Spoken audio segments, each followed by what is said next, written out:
Yeah, I face the same issue. Great. Well, I'm glad you all were able to make it. We're going to get started. I am Danielle Goldman. I'm co-founder and executive director of Open Avenues Foundation. Super excited that you all are taking the time to learn more about Open Avenues, more about Cap-exempt H-1Bs.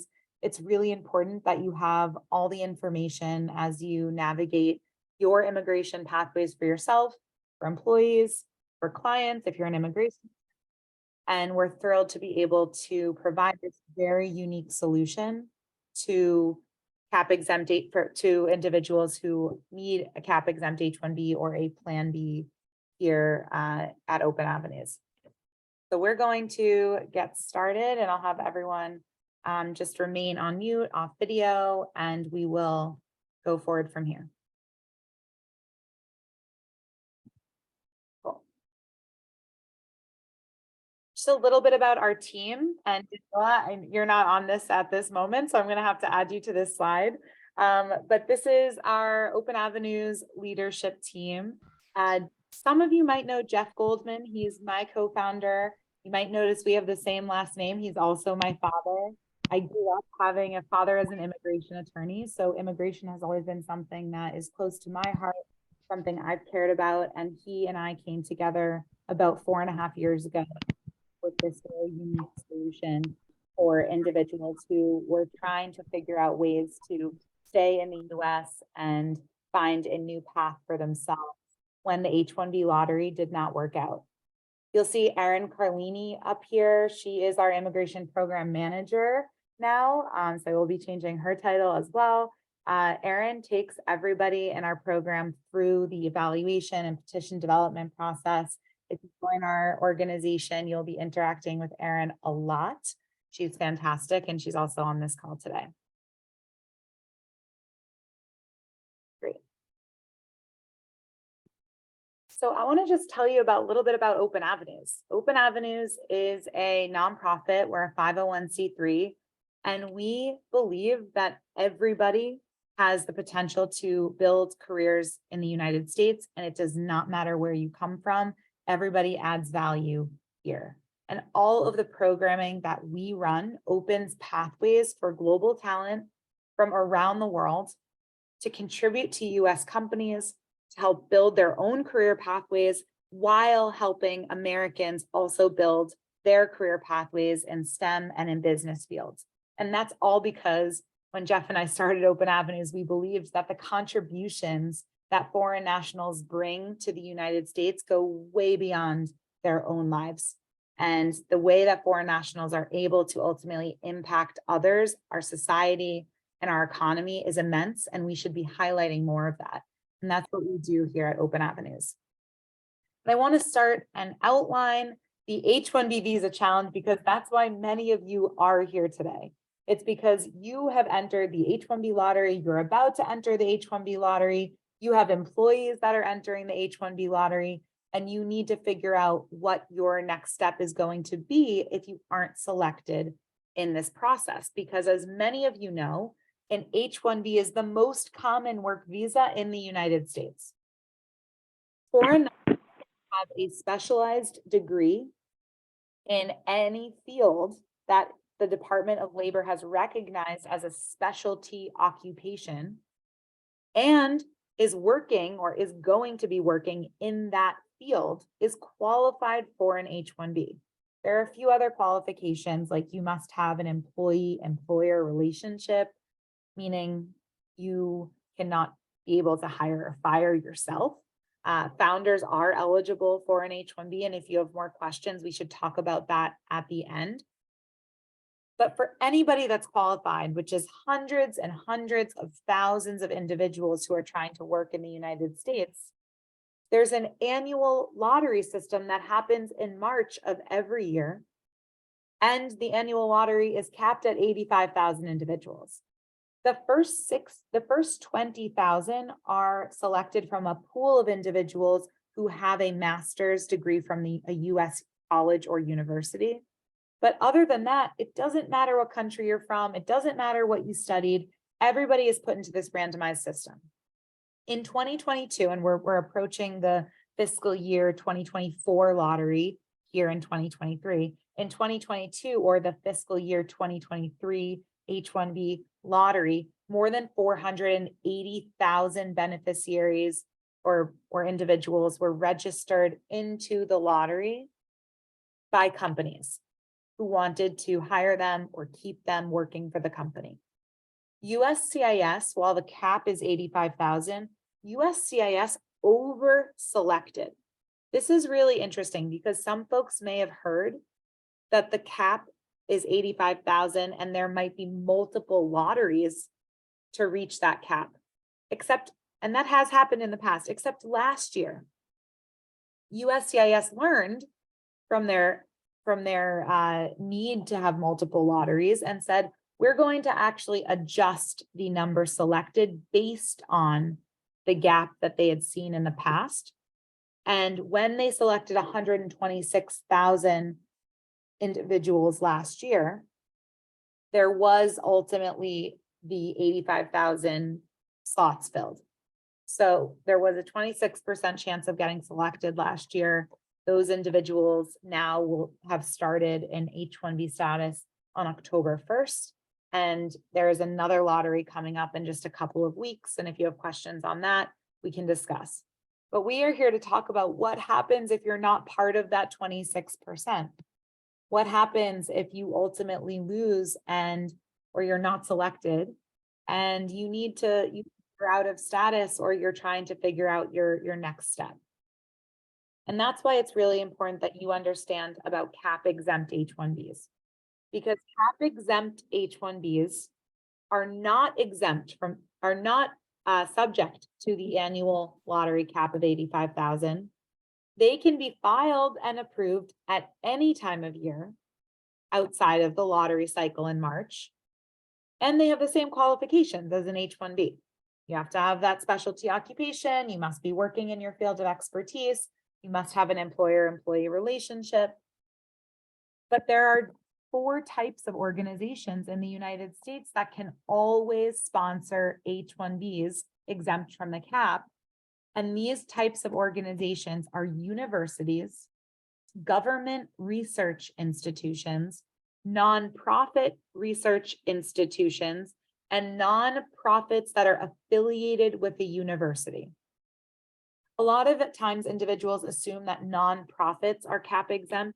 It has to be a nonprofit research institution, for example, a nonprofit hospital organization, or it must be a nonprofit affiliated with a university, meaning they have a signed agreement with a university. If you qualify and are working for one of these 4 types of organizations, you can be sponsored by them for a cap-exempt H-1B. This is why a lot of individuals will go work at universities after they graduate with a PhD. They'll become a professor. These are options to work for a university, which is cap-exempt, and you don't have to enter into this lottery system. But most individuals want to go into industry. They want to take their skills they've learned in school and take it to the private sector. And those companies are subject to the lottery. Open Avenues is a 501c3 nonprofit organization that's affiliated with 10 colleges and universities in the US. That means that we are cap exempt and our employees are eligible for cap exempt H-1B work visas, which is very exciting for our employees. But how does that affect all of you? Because you're trying to work for your full-time employer. You're trying to work for a company in the private sector. But the law says that if you are employed with a cap-exempt employer for even part-time work, like Open Avenues is the example here, then any US employer can file a cap-exempt H-1B as well. It's a piggyback off of the cap exemption that you have with an organization like Open Avenues, like a nonprofit hospital organization, like a university. You can, in the United States, hold multiple H-1Bs at a time. as long as the workload is not unreasonable.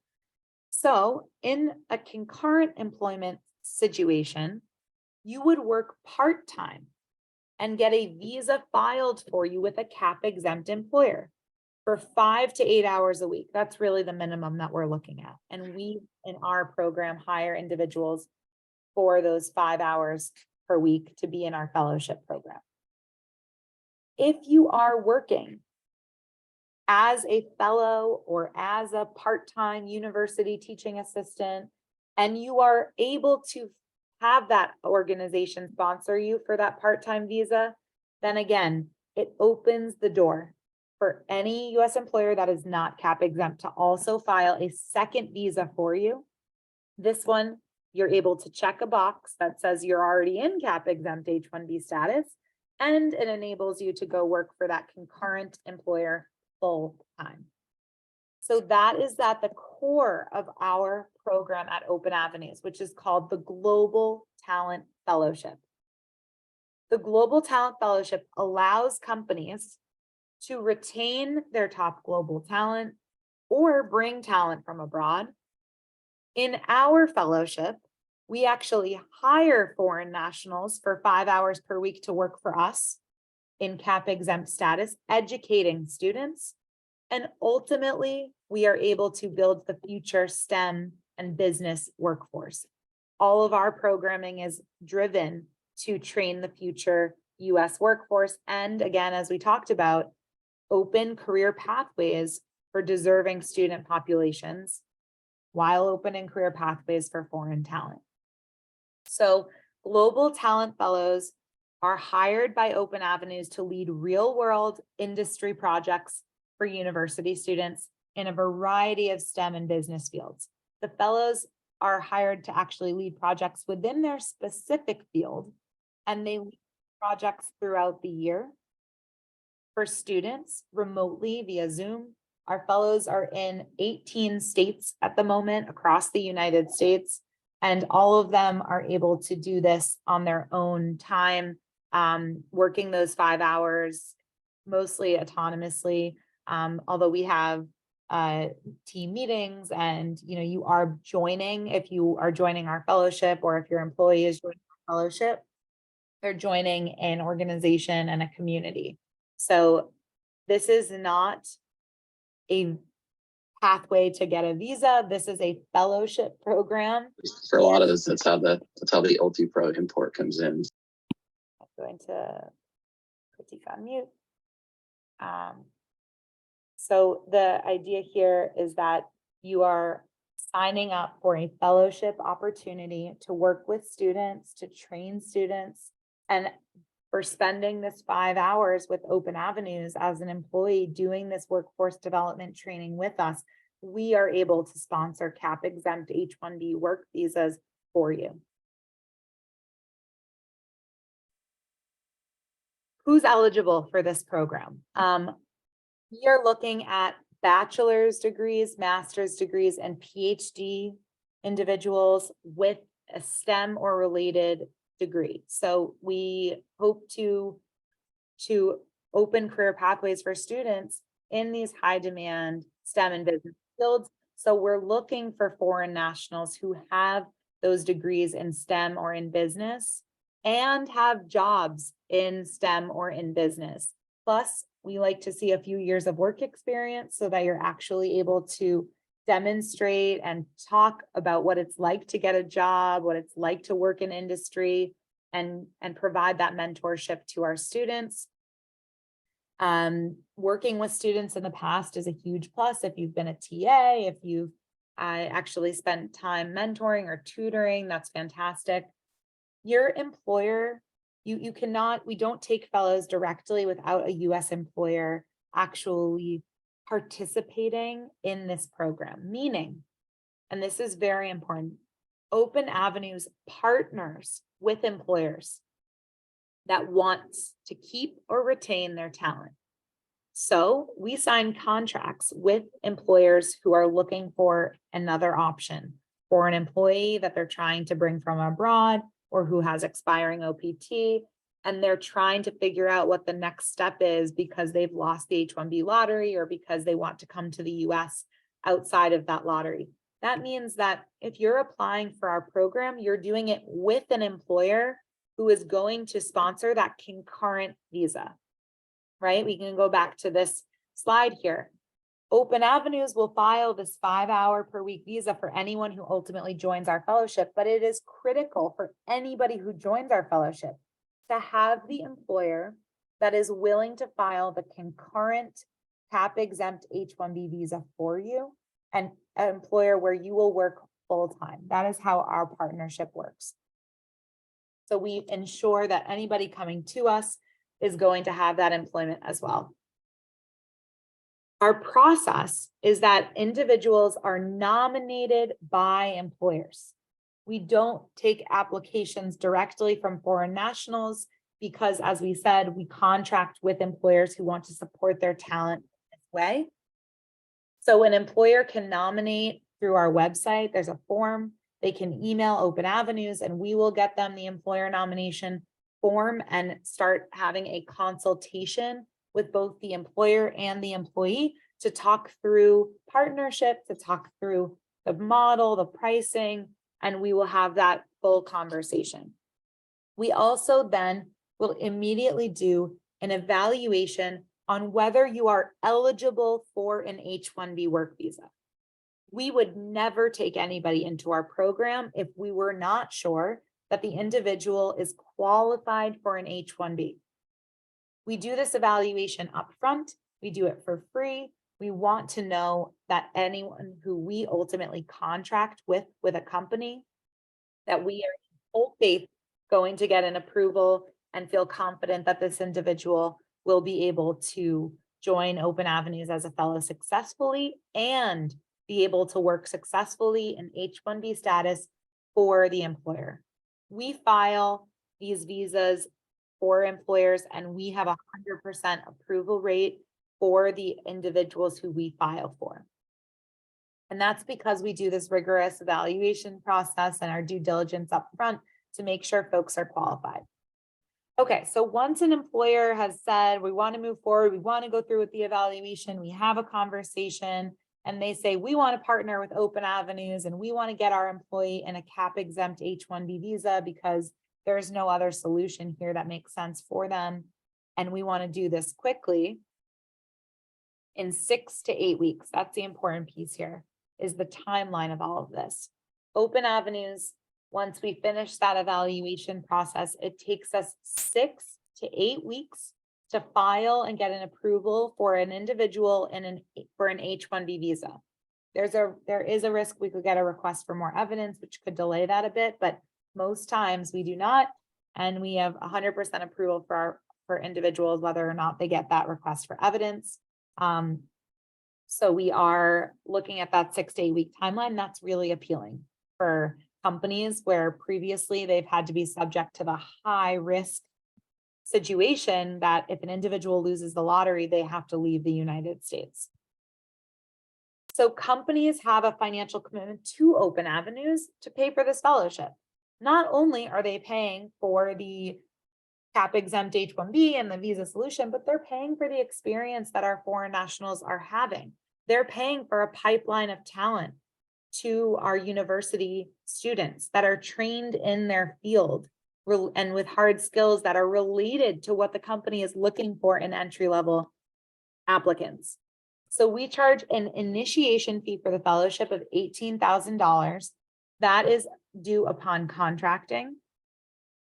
That is the work that we're doing up front to get the visa filed, to scope projects, to get those projects set up with students.